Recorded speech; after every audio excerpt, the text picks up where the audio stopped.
Почитувани, она што го нудат ДПМН и Силјановска е да се откажеме од иднината, од надежта, да се изолираме и да се збогуваме со секоја вистинска и суштинска промена за подобро утре. Силјановска Давкова ревносно ги спроведува политиките на ДПМН, на блокади и кочење на европскиот пат во Македонското собрание.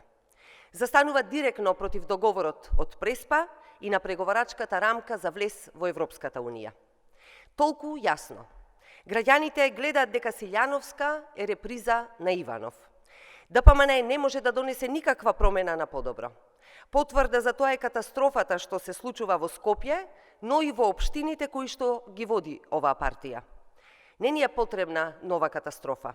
На граѓаните не им е потребен председател кој ќе биде партиски послушник, ќе ја кочи иднината на земјата и ќе бара да се откажеме од подобро утре. Само со Пендаровски е остварлива единствената реална надеж за светла македонска иднина – членство во Европската Унија. Патот до Европската Унија е тежок и долг, но сепак тоа е единствениот начин за суштински позитивни промени.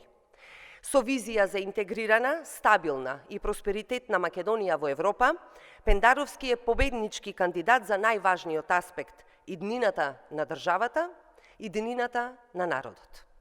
На граѓаните им е потребен европскиот животен стандард, европските вредности и европскиот живот дома, и тоа сега, а не за 100 години или никогаш. Затоа на предстојните избори граѓаните ќе дадат силна поддршка за Пендаровски, со што ќе кажат не за изолација и да за Европа. Ви благодарам.